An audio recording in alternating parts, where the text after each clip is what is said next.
안녕하세요. 김동섭입니다. 9월 9일 아침 시작하도록 하겠습니다. 지난주 금요일날 미국 시장은 하락을 했죠. 다운에 1%, 나스닥은 2.5% 하락을 했습니다. 지난주에는 고용지표가 되게 중요했는데요. 8월 고용지표가 실망이 됐죠. 그로 인해서 나스닥이 2.6% 빠졌고요. S&P 500이 주간 기준으로 4.3%를 하락을 했습니다. 1년 6개월 만에 최악의 한 주였다. 이렇게 평가도 있습니다.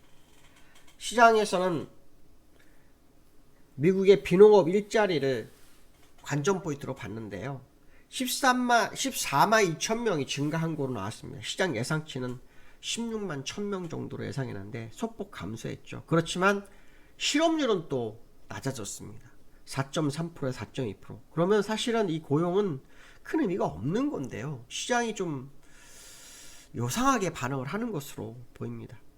일단 시장은 경기 우려에 기술주 매도가 좀 많았고요. 그 기술주 매도가 투자 심리를 좀 악화하면서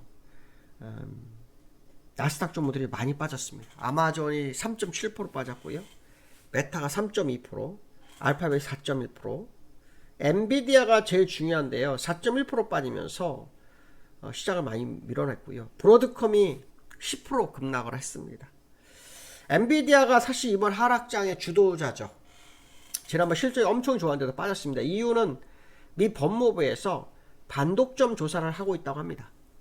근데 사실 기업이 잘 되면 점유율이 커질 수밖에 없는데요. 그 점유율이 너무 커다고 생각하는 건지 그게 이제 시장을 좀 흔들어내는 그런 상황이 되고 있다. 그런 해석을 해야 되겠죠. 국제유가가 67불로 좀 밀려서 일단 인플레이션에 대한 부담감은 없어진 걸로 봐야 될 것 같습니다. 문제는 시장이 이제 B컷이냐 베이비 스텝이냐, 그러니까 0.5% 내릴 거냐 0.25 내릴 거냐 이 싸움인데요. 실제로 미국 시장의 하락은 연준 2인자의 발언에서 나타났다고 하는 설도 있습니다. 연준 2인자는 크리스토퍼 월러라는 이사입니다. 그가 최대 매파죠. 근데 그가 무슨 얘기를 했냐면요. 피버 시기가 왔다. 큰 폭 인하 시, 인하가 필요 시 지지를 하겠다. 이런 식으로 했죠. 그러면서 B컷을 열어버렸어요. 매파가 이 정도 발언을, 이렇게 시장을 이렇게 해석하는 겁니다. 매파가 이 정도 발언했다는 것은 시장에 문제가 생긴 거 아니냐. 경기 침체 아니냐. 이렇게 해석을 한 것 같습니다. 그러니까 시장은 결론적으로 말하면 안정적으로 금리 정상화하기를 원하는 것 같습니다. 많이 내리는 것보다는 0.25씩 그냥 금리 정상화하는 흐름, 이걸 원하는 것 같습니다. 왜냐하면 0.5% 내려오면 그만큼 금리가 낮으니까 이 정도 공급을 많이 할 거 아니야 이런 생각을 하겠지만 왜 0.5까지 하는 거야 라는 식으로 시장을 받아들이는 것 같습니다. 근데 사실 오래전은 초부터 금리 인하를 해야 한다고 계속 강조, 작년부터 금리 인하를 해야 된다. 왜냐하면 너무 늦어버리면 나중에 그것이 침체론에서 문제가 될 수 있다, 그런 얘기를 했는데 고용이 좀 안 좋게 나오면서 그것이 문제가 되고 있죠. 사실 고용도 제롬 파월이 고용의 포인트를 맞추고 난 다음부터 고용으로 시장의 포인트가 가버렸어요. 그전에는 인플레이션이었어요. 그러니까 사실 인플레이션가 내려왔으면 인플레이션에 맞췄다면 지금 인플레이션 내려온 게 포인트가 돼서 주가가 오히려 지금 올라갈 수도 있는 찬스였는데 인플레이션은 이제 안 봐버리고 고용을 보게 되면서 고용이 둔화되니까 그것이 시장의 문제가 된 거죠. 어쨌든 이번 주에 소비자 물가지수 발표 있습니다. 또 소매 판매 있습니다. 이 두 개가 시장의 화두가 될 것 같습니다. 근데 소비자 물가지수는 지금 시장에서는 한 2.6 정도까지 계산하고 있더라고요.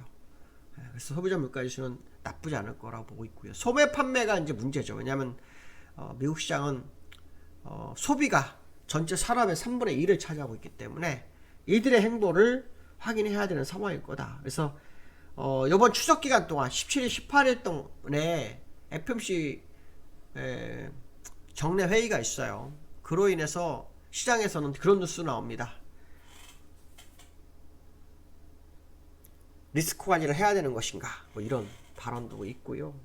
또 미국이 하락하면서 또 오늘 블랙 먼데이 아니야, 이런 또 뉴스도 나옵니다. 근데 저는 사실 지난주 금요일이 바닥이었을 거라는 생각을 했거든요. 근데 오늘 또 한 번 더 빠지게 됐는데 이렇게 되면 쌍바닥까지 갈 수도 있다, 그런 계산이 나올 수 있죠. 그 쌍바닥까지 가려고 그러면 블랙먼데이가 될 수도 있는데 10% 빠지는 그런 일은 없을 거라고 저는 보고 있습니다. 그런 건 아니고 조금 충격이 올 수는 있겠죠. 그렇지만 기술적으로나 여러 가지로 봤을 때는 이제 바닥을 생각해야 되는 시점이 아닐까, 뭐 그런 해석도 좀 해볼 수 있을 것 같고요. 나스닥과 다우의 차트를 좀 보시면 다우는 여기서 내려오면서 일단 21선이 깨졌어요. 금요일 날도 0.6% 오르다가 밀려버렸어요. 계속 오르다 밀린 거예요. 정강 후약을 반복하고 있는 상황이고요. 나스닥은 이제 기준선이 깨졌죠. 오늘 밤에도 나스닥이 만만치 않죠. 기술적이. 그래서 오늘 밤 되돌리면은 미국은 이제 뭐 사실은 뭐 자기들의 어떤 힘에 의해서 움직이는 그런 장이기도 한데, 오늘 밤 나스닥이 또 빠진다면 굉장히 피곤해지는 그런 상황이 될 수 있다 정도 생각해 봐야 될 것 같습니다. 오늘 밤 미국이 어떻게 될지 상당히 중요하죠. 다우도 마찬가지입니다. 그래서 우리나라가 쌍바닥까지도 가는지 안 가지는지도 뭐 확인해야 되는 그런 상황이고요. 그 다음에 해외 지수의 엔비디아, 요즘 엔비디아 그냥 말씀드리는데요. 엔비디아를 한번 볼 필요성이 있습니다. 엔비디아가 지난번 저점에 거의 근접하네요. 한 번 더 빠질까라는 생각도 해볼 필요성이 있겠네요. 어쨌든 오늘 월요일이 되면서 미국 시장 하락이 부담으로 다가오는 그런 상황이 된 것 같다, 이렇게 해석도 해봐야 되겠죠. 그 다음에 삼성전자 얘기를 좀 해야 되죠. 삼성전자가 7만 전자 깨졌고요. 하이닉스도 아마 16만이 깨진 걸로 제가 알고 있습니다.